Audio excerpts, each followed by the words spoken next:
Hello,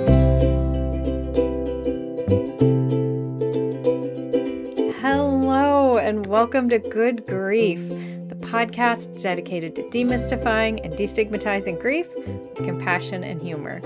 I'm Nikki. I'm a death doula and a grief coach in Columbus, Ohio. And today, oh my gosh, it's the end of season 9, you guys. But I have such a great episode for you today.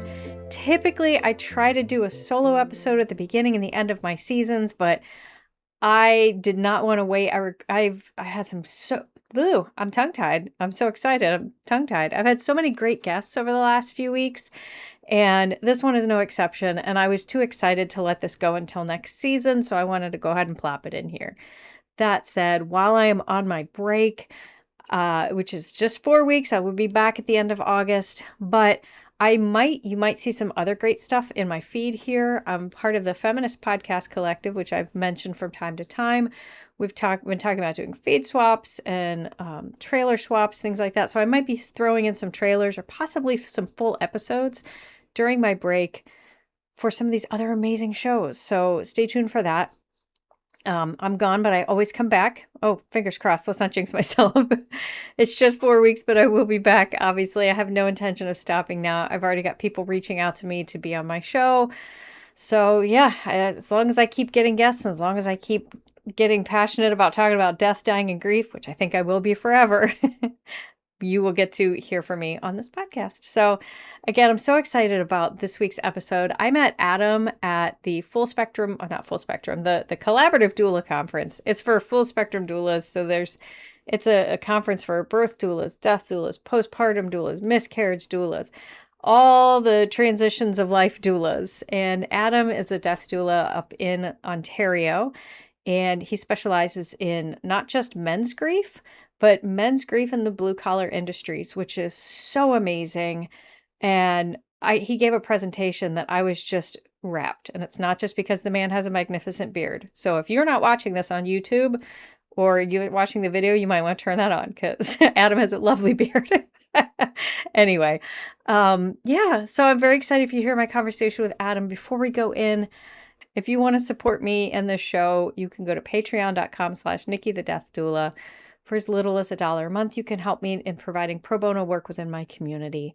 I go out, I see clients on occasion. I've done bedside vigil.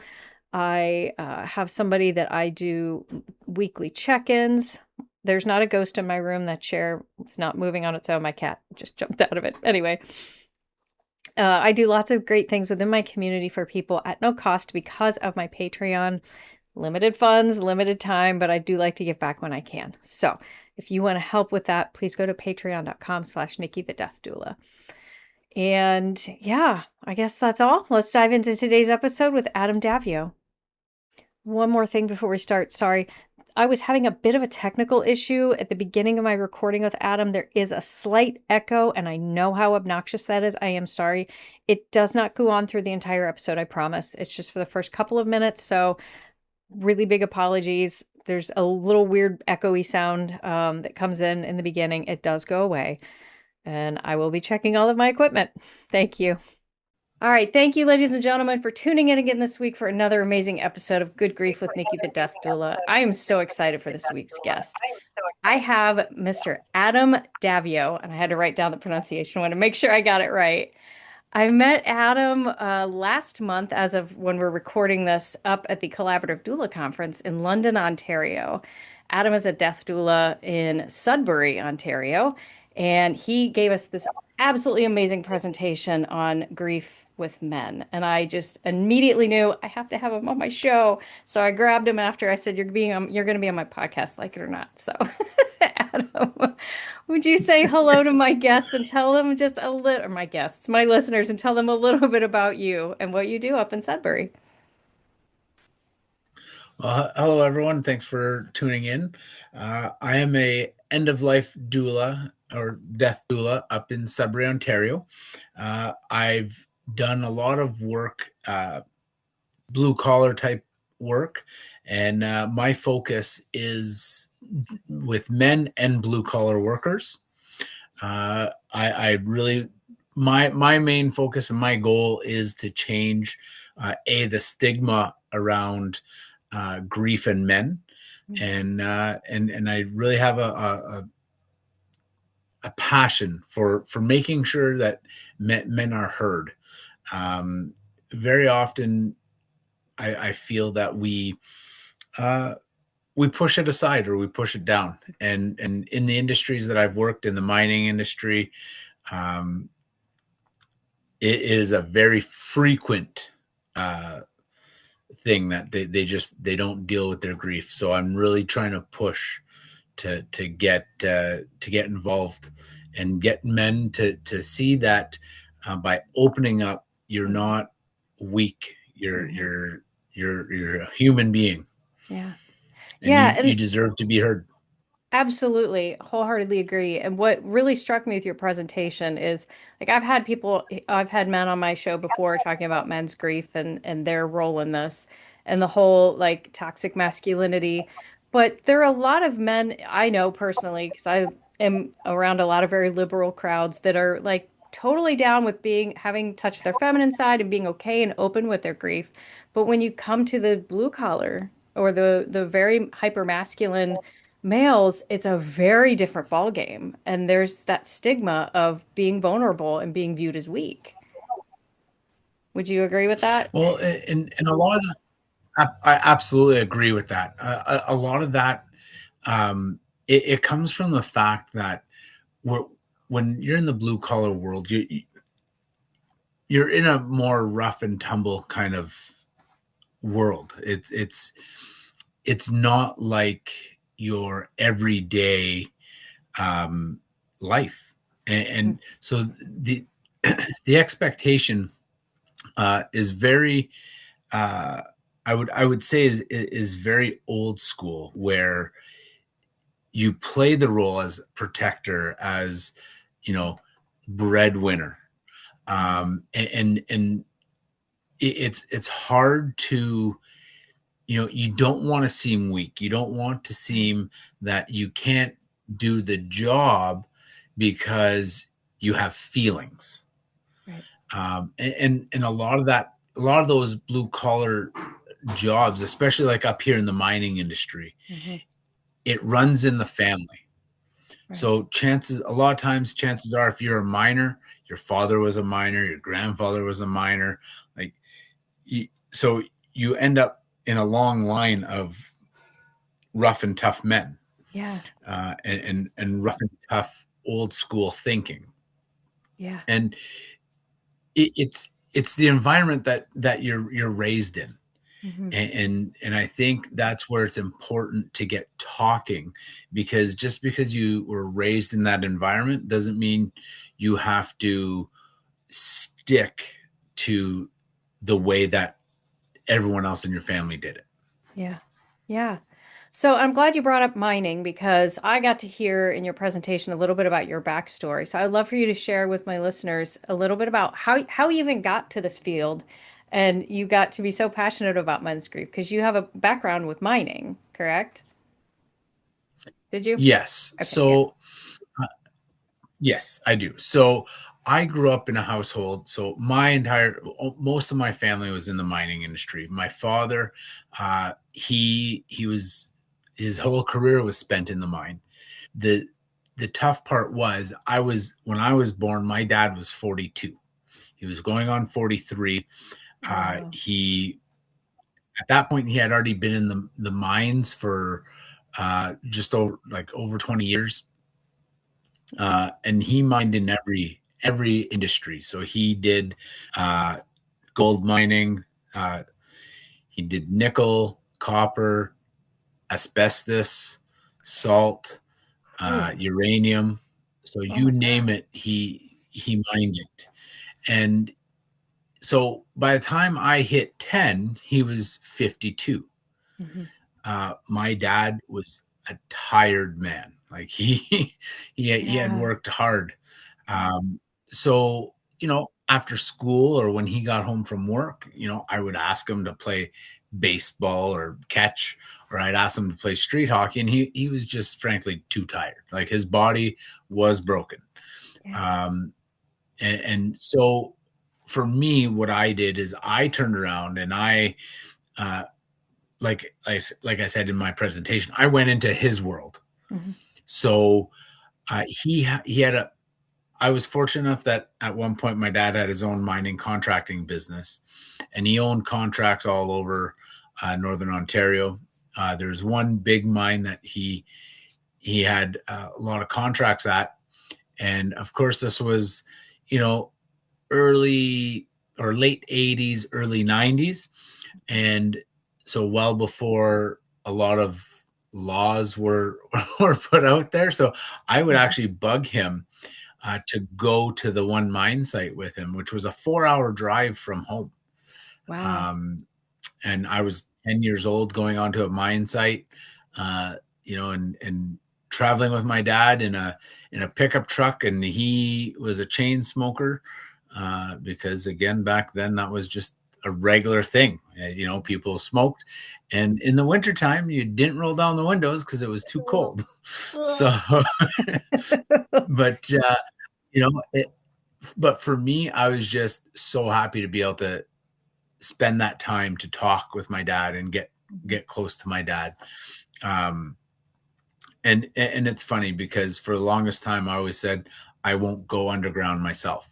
Right. I saw what it did to my like Wow. to the men in my family. I saw what it did to their bodies. Now mining's a lot healthier now than it was back then, but you're still um, for 3 years, I did a lot of underground work Mhm. in the mines, and yeah, Oof. it's still pretty nasty stuff down there. Yeah. They try and have as much safety protocols as possible, but you're still breathing in diesel. You're Mhm. still in darkness, like especially in the wintertime here.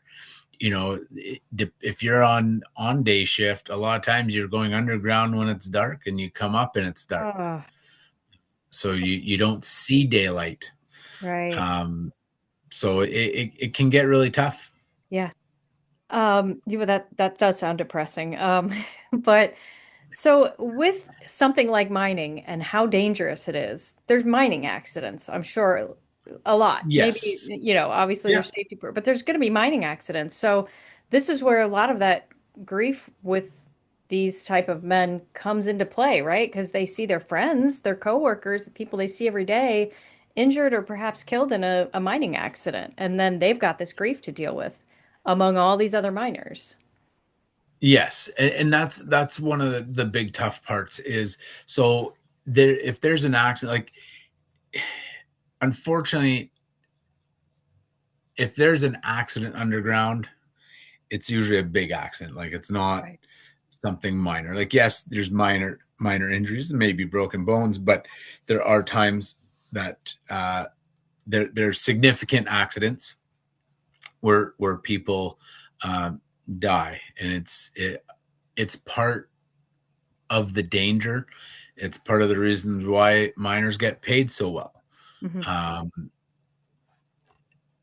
and unfortunately, you don't get to escape it. So, you could be you could be working with a partner and something happens and your partner passes away. Uh, you may be asked to go work in that same area again once your 5 days of grief, your bereavement Yeah. is up. They may be asking you to work in that same area. Right.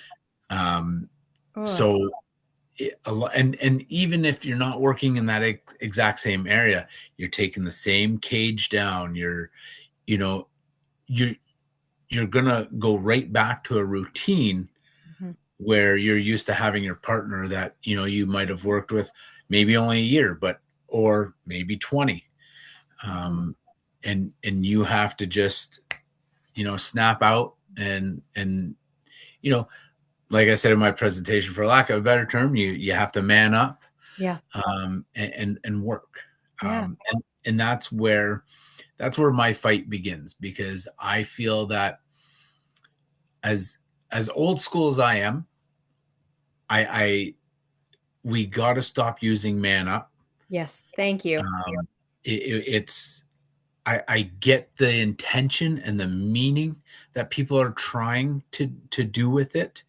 However, when we're saying that to men, we're essentially telling them to, stop worrying about your grief, stop worrying about what you're thinking, Mhm. and just focus on pushing forward. Yeah.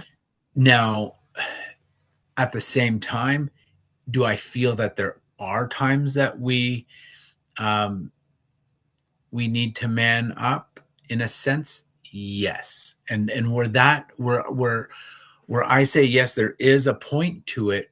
Is you don't want to turn around and end up losing your house or your Right. car or your marriage, your relationships, because you allow yourself to get so swept up with the grief Mhm. that you lose everything.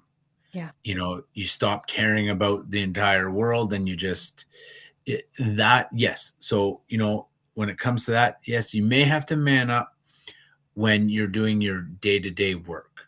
Right. The However, that man up is not a 24-hour thing. It's not 24/7. It's not 365 days a year. Mhm. It's you man up to get through what you need Right. to to to make money for your family or for yourself, Mhm.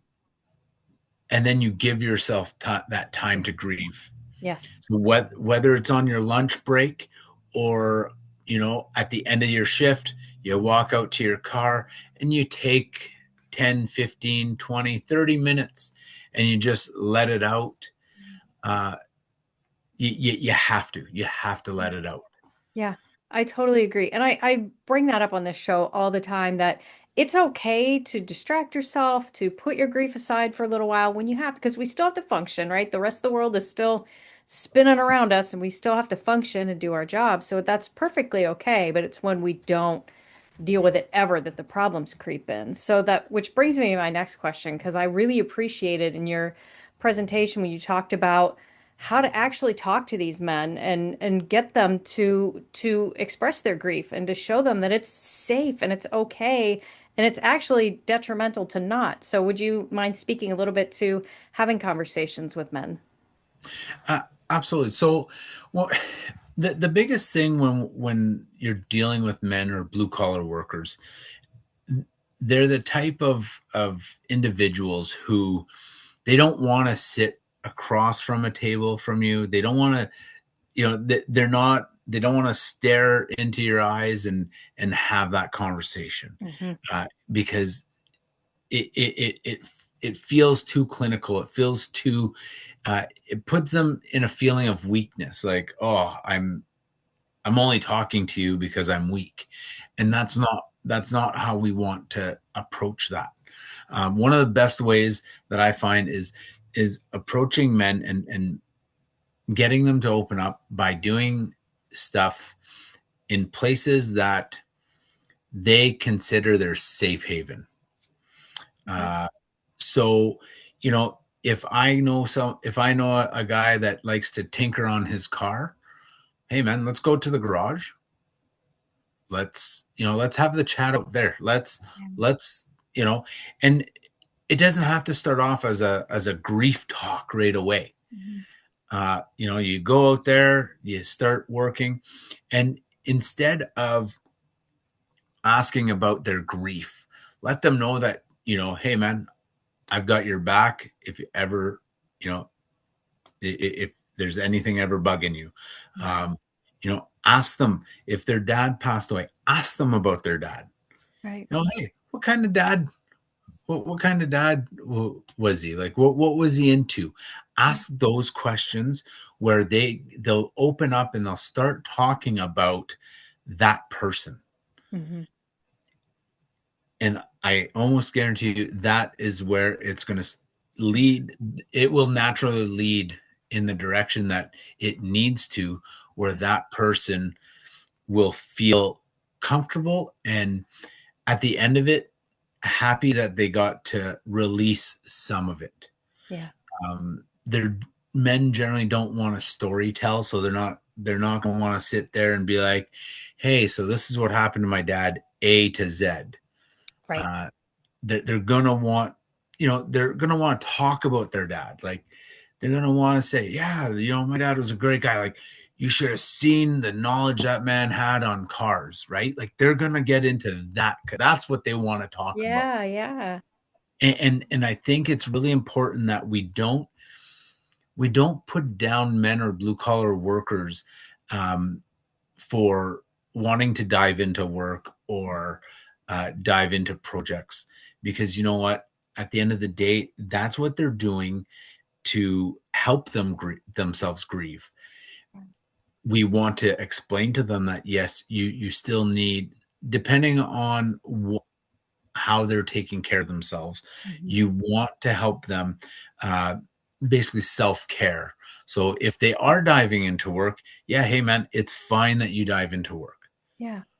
but still take the time for yourself. It doesn't have to be with anybody around you. You could Yeah. do it on your own, but still take the time to let it out. Mhm. Um, like I said in my talk, one of the big issues is when we hold it in. The only real emotion that we have, that if we decide to close down our grief, the only real emotion that comes out of that is anger. Yep. So we shut it down, and then anger comes out. And Mhm. if the anger doesn't come out right away, a lot of times we get into substance abuse. Mhm. Uh, you know, like, again, I've talked to many people who are like, "Oh, my dad never cried a day in his life," and then you go, "Oh yeah," and then you talk and you'd be like, "Oh, did he ever drink?" "Oh yeah, like he could drink a case of beer every day." Mhm.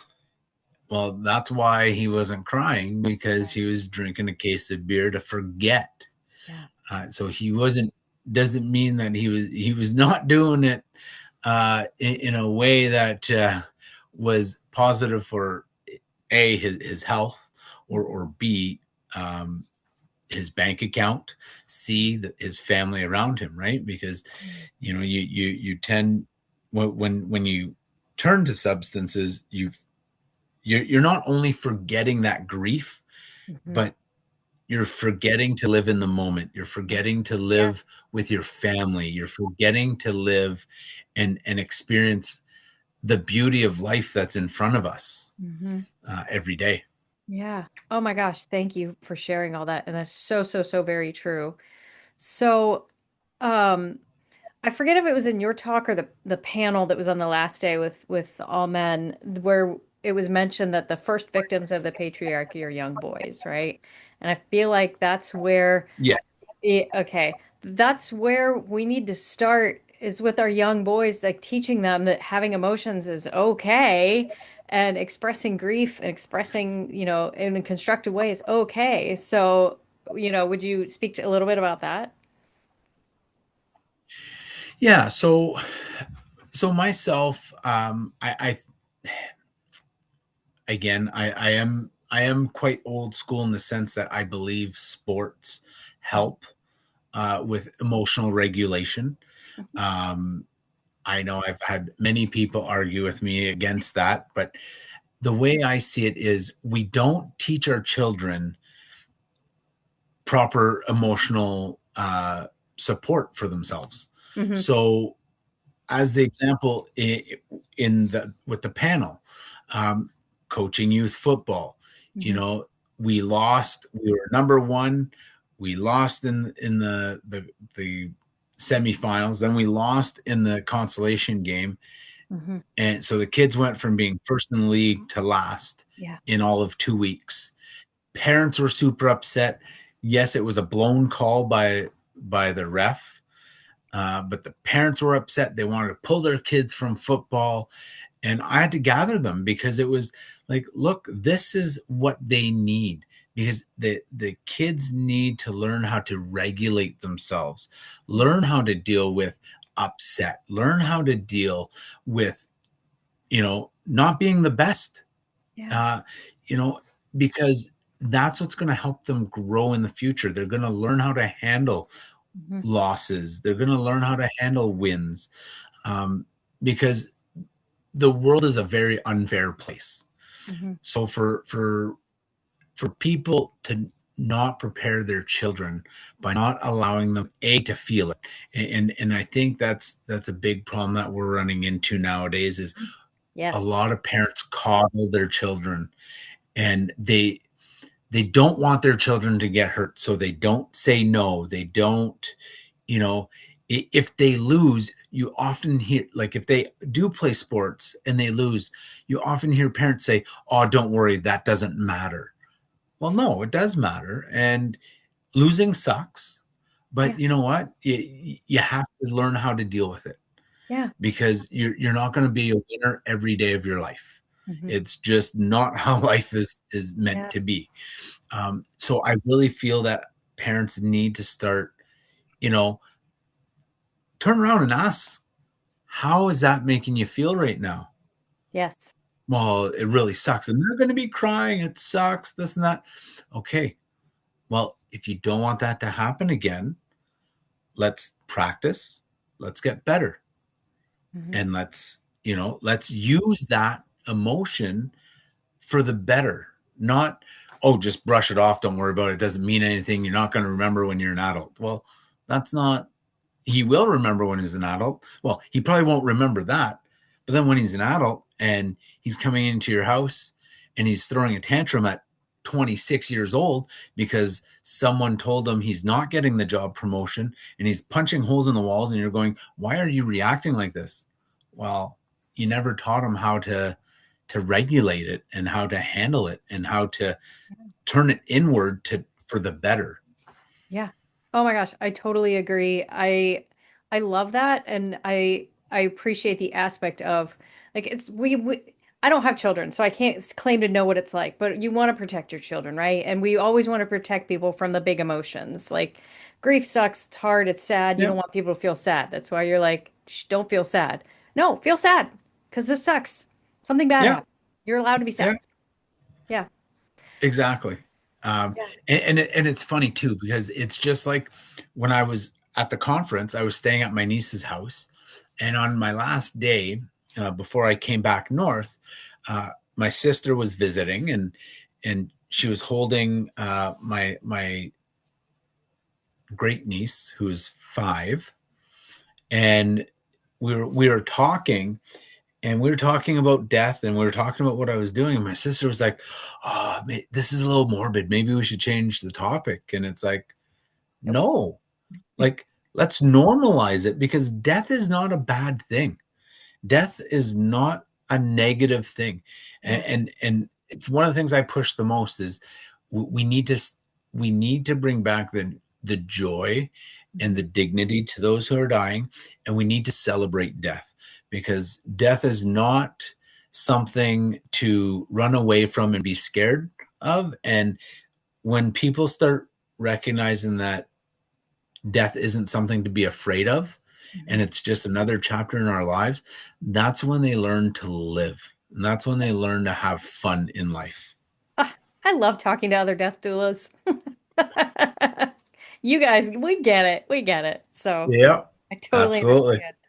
So as we wrap up, I want to ask one more big question. So for any of my listeners who may be a sister, a wife, or a coworker, or somebody to a man who might be experiencing loss, what advice would you give them on showing that they're a safe space and then giving them space to open up? Okay, so the first thing is, don't tell them you're a safe space. Thank you. Because they will see that as a sign of weakness. Yep. They'll Yep. be like, why do I need a safe space? Like, Right. what you see me as someone who's weak, and then that's where the anger might come up. Yep. Um, for me, what the best way is, you know, let them know that you're there. Start conversations. You know, if it's their dad that they've lost, ask about him. how was he when you were a kid? I have the try and have the conversations that you've never had before about that person. Um, and at the end of the day, you know, just ask them hey, what can I do to be there for you? Yeah. And it's taking it away from that, hey, I'm a safe space, to, you know, I'm here. Hmm. I see you, I recognize it, but you tell me what you need, Yeah. and I'll be whatever you need me to be. Um, and then that way they will turn and use you in the way that uh, they perceive is best for them. Awesome. Thank you. And thank you for mentioning that, don't tell them I'm a safe space. Like, we have such beautiful flowery language in our line of work that we all use with each other, right? But to the Yes. general population, they hear things like that and they get turned off real quick. So I really Well, appreciate that. it's part of it is because it sounds too clinical. It sounds too in a book, you know, Hmm. and especially when you think about the the general generations that we typically deal with, uh, the baby boomers. Yep. You look at that generation, they still have that old school mentality Yep. and old verbiage. Yep. They don't understand, or they don't like the Yep. softness. So Yep. they don't even want you talking to them that way, because they don't they just feel it's too soft. It's one of those, and I'm sure you've heard it. I've heard it lots from older clients, is just don't beat around the bush. Yeah. Just give it to me straight.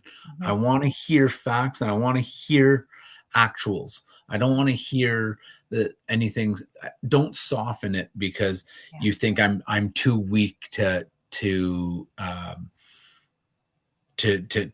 take what you have to say. Perfect. Well said. Thank you. So I have a little tradition on my show. When I get towards the end of the episode, I'm going to pull a random card from the death deck. I'm sure you're familiar with the death deck. So Yes. I like to pull a random card out, as you can see, totally random.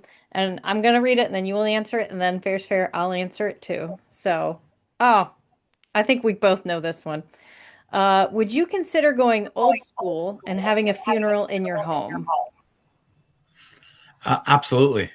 And I will one up that. Uh, Ooh. Funeral in my home, and I would prefer to have a live funeral. If I'm diagnosed with something, if I have terminal illness, I want a live funeral, because I want people to say the nice things to my face, and that way I could also die with a smile, because I will know how many people have enjoyed me throughout their lives. Yes, you could not have said it better. I wholeheartedly 100% agree. I had a client I worked with at the end of last year who had a living funeral for herself, and it was amazing. I would recommend everybody do that if you have the opportunity. So, and I'm the same way, 100%. I would absolutely do a home funeral for me, for any of my family members, any of my clients. I'm all for it. So, Unless there's a power outage, then well, yeah. Yeah. Yeah. Adam, this has been amazing. I'm going to give you a couple minutes here. Please tell my listeners where they can find you, how they can reach out to you, and anything else you want to share. all right. So I've got my website, beautifulexistencedoulas.com. And then I'm also on Facebook, Beautiful Existence Doulas, and on Instagram. You can contact me on any of those platforms. I monitor them regularly. I may not post as regular as I should, but I do monitor them completely regularly. So if you have any questions or comments, or if you want to reach out and see if I may be available for a man in your life that is going through grief, definitely reach out. Awesome. Thank you. I hope somebody takes advantage of that because I think you have a beautiful gift, and I'm just happy to have known you. Well, thank you so much. All And right. thank you Thank you. so much for Thank you. having me. Oh, yeah. Happy to. All right. Thank you. All right. Another huge thank you. Thank you, Adam. It was so lovely chatting with you at the conference, on this podcast, before and after our recording. You were just a lovely human being. I love what you do. If you can check out Adam's website, I will put it in the description down below. Go check out his stuff. If you're in Ontario and you have needs, heck, if you're not, I'm sure he'd be willing to talk to you anyway. Please reach out to Adam. He's a fantastic human being. And that's all for season 9, you guys. I will be back in 4 weeks, promise. In 3, you'll get a trailer when I have a better idea of who I'm gonna have and what I'm gonna be talking about in season 10. Which, holy cow, I've been at this podcast for how many years now? 4? I've been at this podcast for 4 years. I'm up to darn near 200 episodes. And I can't believe it. I thought maybe I would do this for a couple years and get bored with it, but here we are. I have, again, no intention of stopping. But thank you all. If there weren't for you listeners listening, I would have no reason to. I would probably still do it, but man, it'd be pointless. But thank you to all my listeners. I seriously, just knowing that you're listening and the ones that I hear from, you make all of this worthwhile. I don't make a penny on this podcast. I really don't. I make $0. I don't have ad revenue. I don't have any sponsors, at least not yet. If I get one, that'd be nice, but I continue to do it because of people like you. So thank you so much. If you have any feedback on the show, if you want to reach out to me to be on the show, or just say hi and tell me you're listening, I would love that. It's kind of quiet sometimes over here with just me and the microphone. So you can go to nikkithedeathdoula.com. You can reach out to me. I have a subpage there for this podcast. You can get merch there too. I've got t-shirts, stickers, I've got journals. Please go check that out. And that's all. Thank you so much for tuning in this season. I'll see you all in 4 weeks. But hey, remember, as always, your grief is yours. Your feelings are valid. And grief doesn't always have to suck. Good Grief with Nikki the Death Doula is produced by Nikki Smith of Nikki the Death Doula LLC in Columbus, Ohio. Nikki the Death Doula LLC is for consulting, education, emotional support, and guidance, and is no way considered a funeral establishment or licensed mental health establishment. Scripts, editing, sound design, literally everything with this podcast is done solely by Nikki Smith of Nikki the Death Doula LLC.